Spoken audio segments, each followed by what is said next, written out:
Assalamualaikum warahmatullahi wabarakatuh. Alhamdulillah wa asyhadu an la ilaha illallah wa asyhadu anna Muhammadan abduhu wa rasuluh. Allahumma shalli wa sallim wa barik ala sayyidina Muhammad wa ala alihi wa ashabihi wa man ittaba'ahum bi ihsan ila yaumiddin. Amma ba'd. Ma'asyiral muslimin rahimakumullah fi kulli makan. Pada pagi ini saya ingin berbagi informasi, berbagi keprihatinan, berdoa untuk akhirnya kita mendoakan bagi umat Islam semuanya. Dan kita bersyukur sebagai umat Islam masih tidak dihabisi secara total oleh orang-orang kafir, tapi ada juga dari orang-orang kafir itu pengen menghabisi kita. Kalau komunis sudah maklum ya, di mana-mana sudah terkenal komunis menghabisi, membantai umat Islam di Rusia, di Cina, juga di Kamboja, Phnom Penh ya, Kamboja dan lain-lainnya. Yang terakhir ini di Rohingya ya, pemerintahan Rohingya ingin menghabisi umat Islam.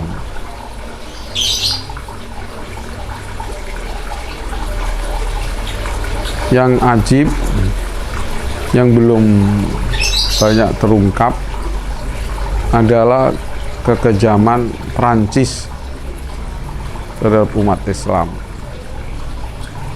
Kemarin kami dapat kiriman Jaraimu Faransa berbahasa Arab. Di situ diterangkan bahwa 10 juta umat Islam di Aljazair dibantai semasa penjajahan Perancis di sana. Belum yang disiksa, belum yang ditahan dan lain-lain. Jadi orang-orang kafir itu macam-macam. Yang jelas pengen Allah Ta'ala sudah berfirman, yuriduna liyutfi'u nurallahi bi afwahihim wallahu mutimmu nurihi walau karihal kafirun. Mereka kepengin memadamkan cahaya Allah, agama Allah, dengan mulut mereka. Ini di zaman Rasulullah SAW, Yahudi Nasrani kepingin mencaci maki Kanjeng Nabi Muhammad SAW dan syariatnya dan sahabatnya.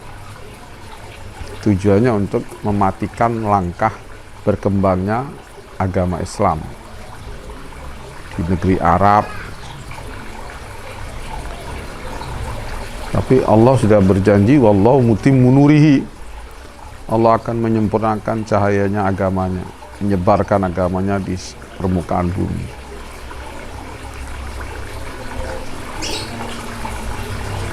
Jadi orang yang sudah pernah saya ceritakan, orang yang paling dibenci oleh Barat itu namanya Salahuddin Al-Ayyubi, panglima perang Salahuddin Al-Ayyubi, yang akhirnya jadi sultan, tapi bukan sultan a'zam, artinya bukan khalifah. sultan di Mesir dan di Syam. Beliau akhirnya menjadi sultan di Mesir dan di Syam.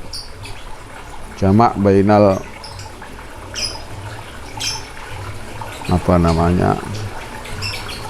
bainal mantikoten al-azimaten.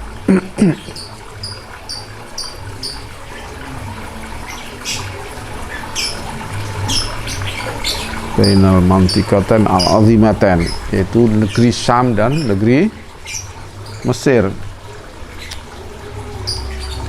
Jadi asalnya Salahuddin Al-Ayyubi itu dari Syam, kemudian bisa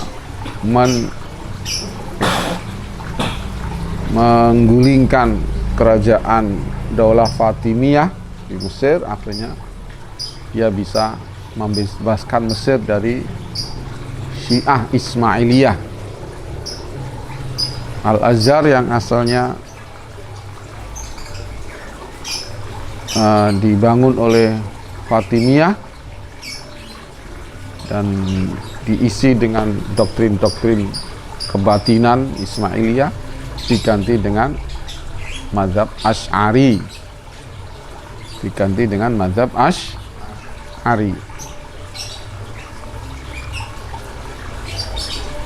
dan fikihnya Syafi'i, ada juga Hanafi, ada juga sebagian Ahmad bin Hambal, Maliki ya, kalau Maliki udah lama juga Maliki di Mesir. Imam Syafi'i sendiri di Mesir dulu belum ada Daulah Fatimiyah ya, wallahu a'lam. Masih daulahnya Khulafa Bani Abbasiyah. Setelah meninggal Syafi'i baru ada Daulah Fatimiyah, itu Syiah Ismailiyah. Asalnya Fatimiyah ini kalau nggak salah bukan di Mesir, di Maroko atau di mana saya lupa. Kemudian meluas sampai ke Mesir.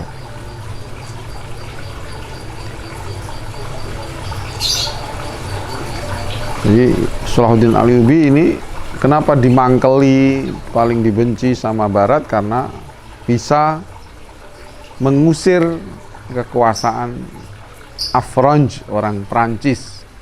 Afranj atau orang Barat, Al-Ifranj atau Al-Afranj, dari Baitul Maqdis atau Palestina. Ini luar biasa.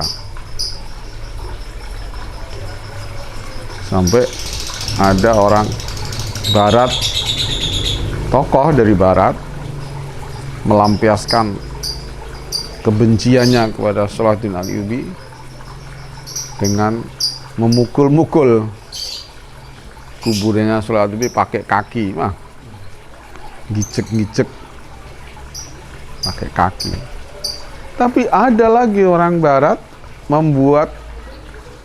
membangun kubah atau cungkup atau apa untuk kuburannya Salahuddin Al-Ayyubi.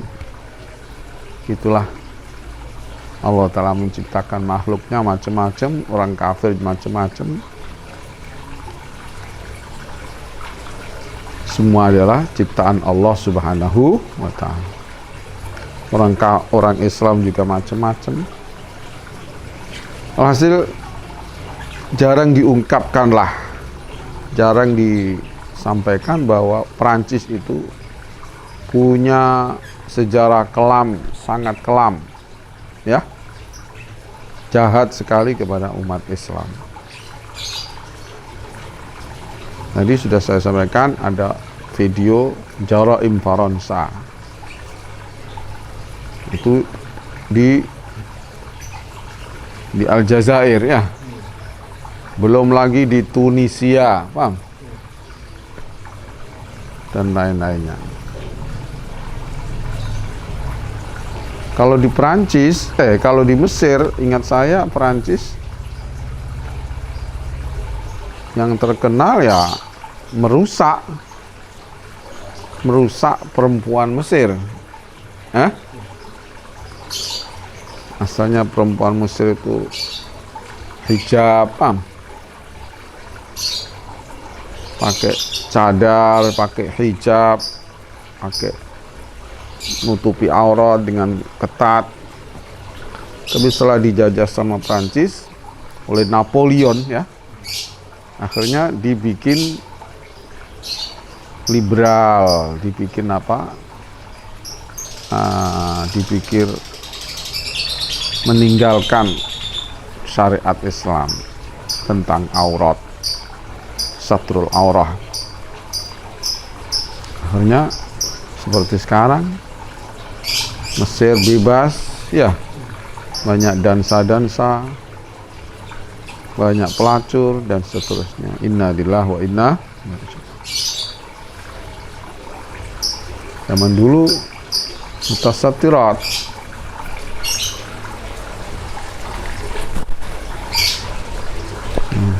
Napoleon tuh pernah pengen menjajah Indonesia, tapi dengar pernah di Betawi, Jayakarta atau Jakarta pernah ada pagebluk ya, mati karena udara, banyak yang mati, akhirnya dia nggak jadi, alhamdulillah. Kalau Napoleon sampai ke Indonesia, wah gimana?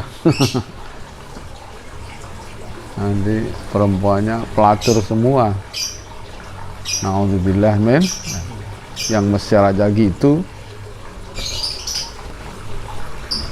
Terus ma'asyarul muslimin rahimakumullah. Langsung saja saya baca.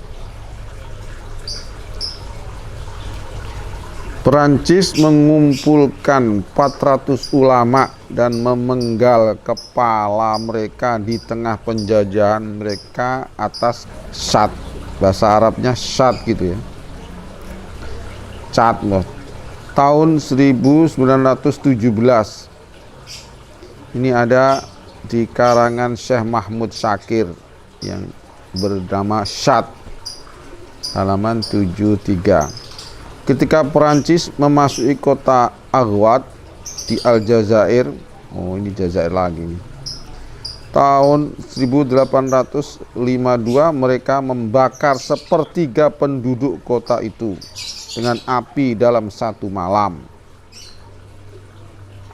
Jadi Perancis ini bahasa kita komunisnya Barat ya. Perancis TKI-nya Barat ini.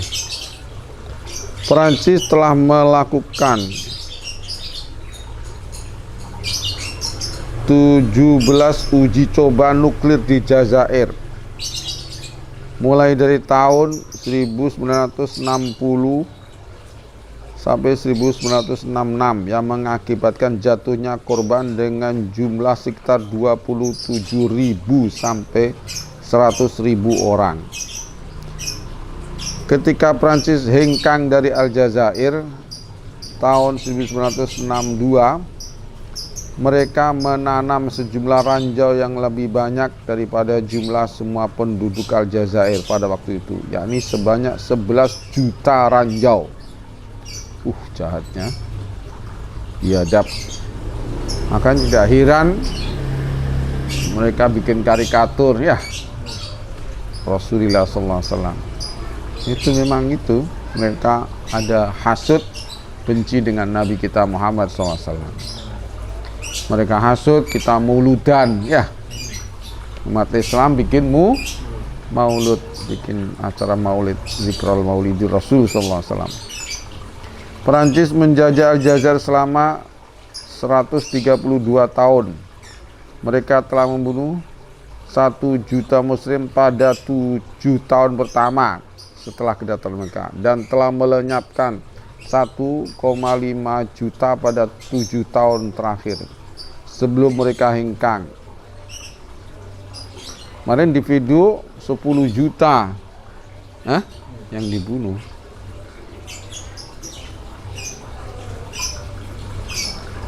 Sebelum mereka hengkang. Jacques Jorge, sejarawan Prancis, memperkirakan bahwa total orang yang dibunuh oleh Prancis Aljazair sampai kedatangannya tahun 1830 sampai kehengkangnya tahun 1962 adalah 10 juta muslim. Sama. Prancis menjajah Tunisia selama 75 tahun. Ini Tunisia. Aljazair selama 132 tahun. Maroko selama 44 tahun. Mauritania selama 60 tahun. Dan Senegal berpenduduk 95% muslim selama 3 abad. Lu hampir sama dengan Indonesia ya. Senegal ini. Ini Prancis adalah negara dengan tingkat Islamfobia yang tinggi. Kadang saya berfirasat bahwa takutnya Prancis kepada Islam diawali dari rasa takut atas perbuatannya mereka sendiri. Mereka takut umat Islam akan membalas kekejaman mereka. Lalu victimlah mereka. Satu pertanyaan saja atas kekejian dan kebiadaban yang telah mereka perbuat. Adakah yang menyebut Prancis adalah teroris? Tidak ada yang menyebut teroris. Ini kebiadaban sejarah, buatan Barat, buatan orang-orang kafir, buatan ilmu umum ya. Sejarah buatan ilmu umum atau orang kafir atau Barat ya, begitu itu. Yang teroris dibilang tidak teroris. Islam yang hanya berperang dan tidak membunuh secara kekejaman seperti tadi ya, hanya perang, menang-menangan dalam perang, dianggap teroris. Nabi Muhammad SAW dikarikaturkan seorang yang haus kekuasaan, haus harta benda, haus wanita. Akhzahumullah fid dunya wal akhirah. Na'udzubillah min dzalik. Ini dibalik-balik. Inilah ilmu setan.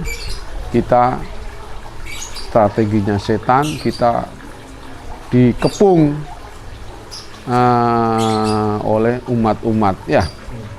Persis dengan sabda Rasulullah SAW, "Satatada alaikum umamu kama tada'a al-akalatu ala qas'atiha." Bakal ngeroyok kepada kamu sekalian, bakal membagi-bagi jajahan ya, orang-orang umat-umat kafir. Ada yang bagian sini, ada yang bagian sini. Belanda jajah Indonesia ya, Inggris jajah Malaysia dan India dan lain-lainnya. Perancis jajah tadi Chad, Tunisia, Jazair. Ini sudah terjadi dan akan diulang kembali lewat corona ya, lewat COVID corona. Indonesia katanya mau dibagi antaranya Cina, Amerika dan Rusia yang baru ini. Saudara-saudara sekalian, mari kita persatukan umat Islam. Mari kita memboikot produk Prancis ya. Jangan lupa memboikot produk Cina. Alhamdulillah Habib Rizik Muhammad Rizik bin Syihab akan datang hari Selasa ya. Alhamdulillah, semoga kedatangan beliau membarokai kita, yaitu izul Islam wal muslimin ala tariqati ahli sunnah wal jamaah. Beliau adalah politikus yang jenius, pejuang yang jenius, yang hebat, yang tidak bisa dirayu dengan uang dan wanita dan lain-lainnya. Politikus artinya ahli strategi ya, ahli punya hubungan ini untuk perjuangan Islam. Saya maksudkan bukan politikus DPR ya, politikus yang jadi es beku itu bukan ya. Politikus yang nggak mau mengabdi kepada kezoliman, bahkan anti kezoliman. Semoga dengan datangnya beliau, kezoliman dan kemungkaran dan kekufuran yang melewati yang menabrak aturan ya, semisal bikin gereja di tempat pemukiman umat Islam ya, kan itu melanggar aturan kan. Semisal Ahmadiyah bikin masjid dengan terang-terangan. Kalau Ahmadiyah bikin ibadah sendiri di mana di rumahnya sendiri atau di musala sendiri ya, tidak campur dengan umat Islam yang lain, umat Islam yang belum murtad kayak Ahmadiyah ya oke ya. Tapi kalau bikin musala besar atau masjid, ini sangat membahayakan sekali, karena di situ ada pemurtatan ya, mengatakan Ahmad Mirza Ghulam adalah Rasul ya, Rasul. Bi rasuliyati min ba'di ismuhu Ahmad. Ahmad Mirza Ghulam katanya Rasul. Na'udzubillah min. Kalau kita bi rasuliyati min ba'di ismuhu Ahmad ya, Nabi kita Muhammad sallallahu alaihi wasallam. Jadi Nabi Muhammad ini namanya juga Ahmad. Nama di langit terkenal dengan Ahmad ya. Ahmad itu, ini otak-atiknya Mbah Mun hebat, ditulis oleh Wahyudi Pekalongan ya, yang aslinya dari Magelang. Ahmad itu Hamzah kira siji, ha wolu ya, mim 40, dal telu ya, piro 53 kalau nggak salah, 53. Kanjeng Nabi Muhammad SAW hijrah dari Makkah ke Madinah itu umur 53. Wah, saiki kepemimpinan Nabi Muhammad SAW itu di Madinah 10 tahun ya, 10 tahun.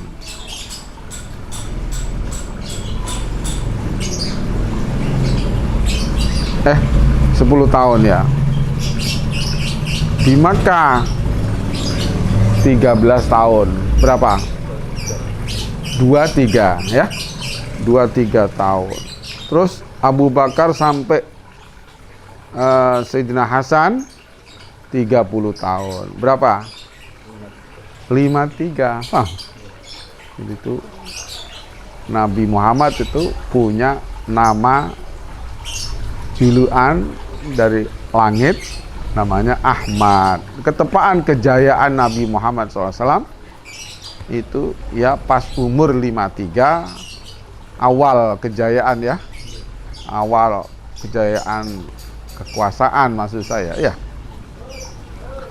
Itu umur 53, dan kejayaan Islam itu dihitung dari Makkah, Madinah, Kanjeng Nabi jadi Nabi Rasul sampai Khulafa Rasyidin, itu semuanya hitungannya 53.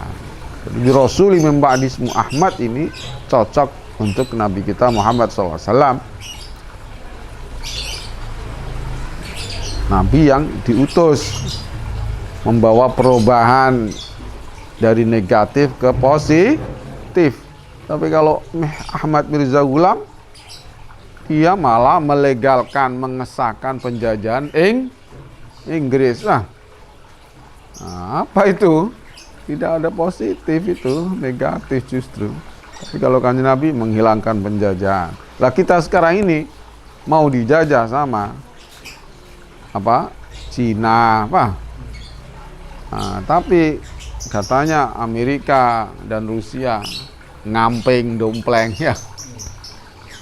Nah, karena memang ya sudah ada kelihatannya mereka musuhan, tapi sebetulnya ada kerjasamanya juga, ngeroyok umat Islam, ngeroyok negeri Islam. Yang paling subur negeri Islam di Indonesia.